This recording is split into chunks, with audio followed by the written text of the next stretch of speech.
मकर राशि वाले जातकों नमस्कार। मैं हूं आपका आध्यात्मिक दोस्त आचार्य मोहित और आपके अपने चैनल वेदसार संसार में आपका स्वागत करता हूं। दोस्तों, आज का वीडियो हमारा मकर राशि वाले जातक के ऊपर होगा। शनि ग्रह 29 मार्च 2025 को मीन राशि में गोचर करने वाले हैं। तो शनि का यह गोचर मकर राशि वाले जातक को किस प्रकार से प्रभावित करेगा, शनि आपके किन किन भावों के स्वामी हैं तथा किन भावों के ऊपर दृष्टि रखते हैं और आपके कौन से त्रिकोण को यह प्रभावित करने वाले हैं, इस विषय पर हम बहुत ही विस्तृत जानकारी आपको देने वाले हैं। अतः वीडियो को पूरा देखें, वीडियो को स्किप बिल्कुल भी ना करें। और वीडियो स्टार्ट करने से पहले आप सभी से यही अनुरोध रहेगा, कृपया हमारे चैनल को सब्सक्राइब करें। यदि आपको हमारे वीडियोस पसंद आते हैं और आप हमारे से अपॉइंटमेंट लेना चाहते हैं तो स्क्रीन में नंबर डिस्प्ले करेगा, उससे आप कॉन्टैक्ट कर सकते हैं। आइए वीडियो स्टार्ट करते हैं। सबसे पहले तो मैं आपको बता दूं कि शनि ग्रह जैसे ही गोचर करने वाले हैं मीन राशि में, तो अपने अस्त अवस्था में गोचर करेंगे और शनि 6 अप्रैल को पुनः उदय अवस्था में आ जाएंगे। और मीन राशि में पहले से ही राहु ग्रह विराजमान है। जैसा कि आप स्क्रीन में देख सकते हैं, शनि का यह गोचर आपके तीसरे भाव में होने जा रहा है और राहु ग्रह पूर्व से ही यहाँ पर विराजमान है। अतः शनि राहु का यह संबंध शापित दोष का निर्माण हो रहा है और 18 मई तक राहु ग्रह आपके तृतीय भाव में ही गोचर करते रहेंगे। 18 मई के बाद राहु का यह गोचर आपके दूसरे भाव में हो जाएगा। तो 18 मई तक आपको पूर्ण रूप से सावधानी बरतनी चाहिए। इसका रीजन है कि शनि ग्रह आपके लग्न स्थान के स्वामी हैं और आपके द्वितीय भाव के स्वामी हैं। आपका शरीर, मान सम्मान, सुख दुख, आपका हेल्थ, इसके स्वामी शनि हैं और आपके धन और परिवार स्थान के भी स्वामी शनि हैं। जब लग्न के लॉर्ड अपने से तृतीय भाव में गोचर कर जाते हैं, थर्ड हाउस में गोचर कर जाते हैं, तो जातक को अत्यधिक परिश्रम, संघर्ष करना पड़ता है अपने जीवन में। बिना संघर्ष के जातक को कुछ भी प्राप्त नहीं होगा। तो हो सकता है शुरुआती दौर में 18 मई तक आप अत्यधिक परिश्रम, संघर्ष में फंसे रहें। आपके गुप्त शत्रु भी आपके ऊपर प्रकोप बनाएं, गुप्त शत्रुओं से बड़ा नुकसान होने की संभावना बनती है। साथ ही साथ भाग्य का भी सदैव नुकसान इस अवधि में होता रहेगा 18 मई तक एटलीस्ट, क्योंकि शनि राहु का यह जो संबंध है यह आपको चैन से नहीं रहने देगा। इस अवधि में 18 मई तक आप अत्यधिक परिश्रम, संघर्ष करेंगे और छोटी छोटी यात्राओं से या फिर बड़ी यात्रा से भी आपको बड़ा नुकसान उठाना पड़ सकता है, धन का व्यय हो सकता है। इसीलिए आप सावधान रहें। परिवार को लेकर भी कुछ चिंताएं आएंगी, पारिवारिक संबंध में कुछ मतभेद या कलेश उत्पन्न होना, आपके हेल्थ रिलेटेड इश्यूज आना, ये सभी चीज़ें आम बातें हैं जो देखी जा सकती हैं। शनि के इस गोचर के जस्ट बाद 18 मई तक स्ट्रांगली यह योग फलित होगा। गुप्त शत्रुओं का प्रकोप, और यदि आप पहले से ही किसी असाध्य रोग से पीड़ित हैं तब तो आपके लिए यह समय और घातक हो सकता है। यह समय एक प्रकार का मारक का समय आपके लिए सुनिश्चित हो सकता है। मारक की अवधि, इस अवधि में आप अनेक प्रकार के कष्ट उठा सकते हैं, इसलिए आप सावधान रहें। बाकी 18 मई के बाद शनि का यह जो गोचर हो रहा है आपको परिश्रम तो करवाते रहेगा, क्योंकि लग्न स्थान से तृतीय भाव में जो गोचर हो रहा है शनि का, यह आपको प्रेरणा देता है कि आप अपने जीवन को एक डिसिप्लिन्ड वे में ढालें, एक ऑर्गेनाइज तरीके से किसी भी कर्म को करें। यदि आप कुछ पढ़ना लिखना ही चाहते हैं, कुछ लर्न करना चाहते हैं, तब भी आपको डिसिप्लिन रहना होगा। एक ऑर्गेनाइज तरीके से, एक स्ट्रक्चर्ड वे में आपको किसी प्रोसेस को फॉलो करना होगा, वो भी एक बार नहीं अनेक बार। रेगुलर और रिटेंडेंट अपने ड्यूटीज को समझना होगा अपने जीवन में, और जीवन के सच्चाई से अवगत रहना होगा। जहां आप भ्रमित हुए वहां दुर्घटना घटी, इस प्रकार की स्थिति हो सकती है। बाकी शनि की दृष्टि के ऊपर बात करें तो शनि का 3 दृष्टि माना गया है, और शनि का जो यह 3 दृष्टि है, पहला दृष्टि से तृतीय दृष्टि, दूसरा है सप्तम दृष्टि और तीसरा है दशम दृष्टि। तो तीसरा दृष्टि आपकी कुंडली के पंचम भाव में पड़ रहा है। शनि का जो यह तीसरा दृष्टि है यह आपके 5th हाउस में पड़ता है। जिस भी भाव में शनि की तीसरी दृष्टि पड़ती है उस भाव से रिलेटेड आपको हिंड्रेंसेस आते हैं, बाधाएं उत्पन्न होती हैं, ऑब्स्टिकल्स उत्पन्न होते हैं, रुकावटें आती हैं। तो पंचम भाव क्या है? पंचम भाव शिक्षा अर्जन, विद्यार्जन का है, संतान का है, स्पेकुलेशन बिजनेस का है, लॉटरी, सट्टा, शेयर मार्केट का है और पूजा पाठ का भी है।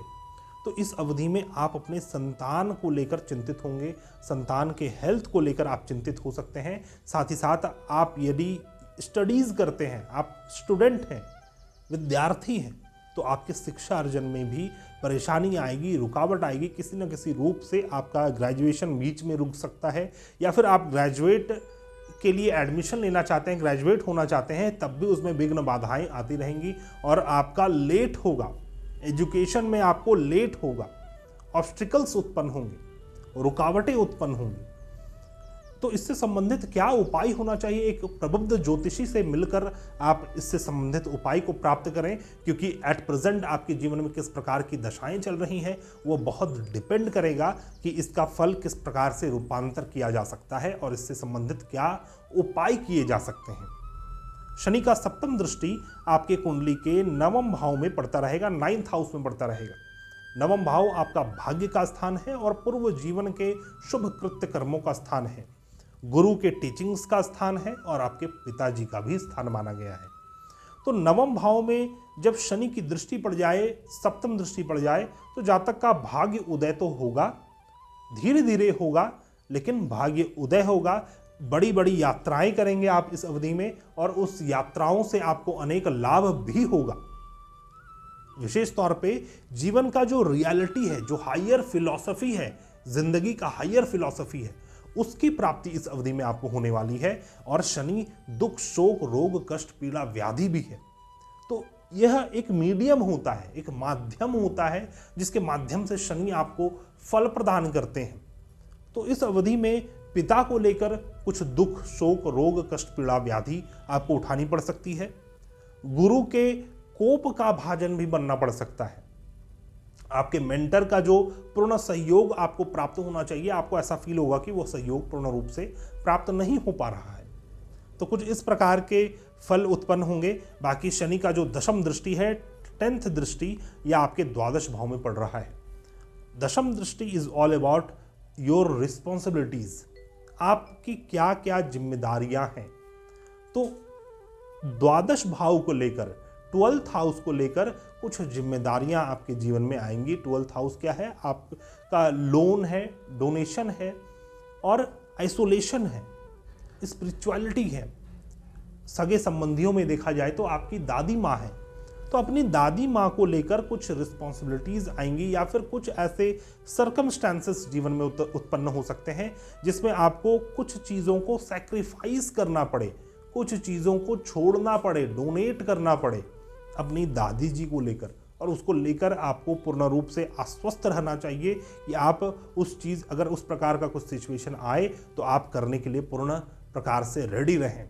अन्यतः शनि आपसे डोनेशन मांगेंगे, शनि आपसे लॉस मांगेंगे, आपसे धन मांगेंगे, शनि आपके धन को लॉस करेंगे। इस स्थान में द्वादश भाव में शनि की दृष्टि पड़ना अर्थात कि धन का नुकसान होना, अपने हेल्थ को लेकर, अपने परिवार के सदस्यों को लेकर, लेकिन नुकसान उठाना पड़ेगा आपको। धन की स्थिति आपकी बिगड़ सकती है इस अवधि में, इसलिए आप पहले से ही दान पुण्य के कर्म अवश्य करते रहें और अपने आप को स्पिरिचुअल रखें, अपने चरित्र को शुद्ध रखें।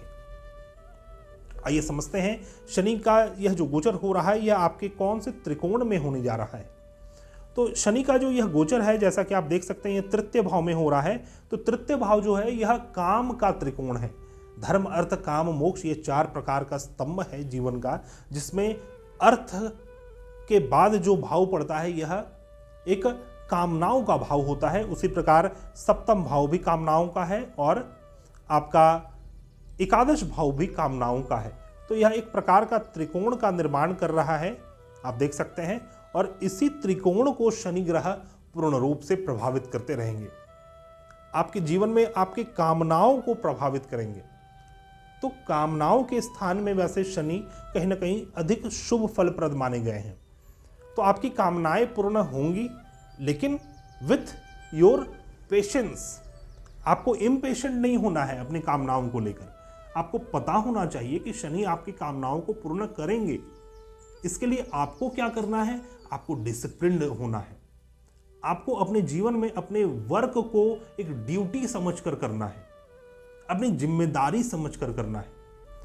इस प्रकार का यदि आप एक डिसिप्लिन्ड बिहेवियर अपने अंदर इनफीड कर लेते हैं तो आपकी सभी प्रकार की कामनाएं पूर्ण होंगी, चाहे वह आपके प्राथमिक जीवन के कामनाएं हो या फिर आपके दाम्पत्य जीवन की कामनाएं हो, रिलेशनशिप पार्टनरशिप गठबंधन हो, बिजनेस व्यापार हो या फिर सोशल कामनाएं हो, कर्म स्थान से रिलेटेड कोई कामनाएं हो। इन सभी चीज़ों की पूर्ति शनि इस अवधि में आपके करने वाले हैं। तो दोस्तों एक छोटा सा हमारा विश्लेषण था मकर राशि वाले जातक के लिए शनि का यह मीन राशि में गोचर किस प्रकार का परिणाम देगा। आशा करता हूँ वीडियो आपको पसंद आया होगा। यदि आपको हमारे वीडियोस पसंद आते हैं तो कृपया हमारे चैनल को अवश्य सब्सक्राइब करें, हमारे प्लेलिस्ट को विजिट करें जिसमें बहुत सारे वैदिक ज्योतिष शास्त्र से रिलेटेड महत्वपूर्ण वीडियोस हैं जिसे देखकर आप लाभान्वित हो सकते हैं। मिलते हैं हम नए वीडियो में, तब तक के लिए धन्यवाद। जय हिंद।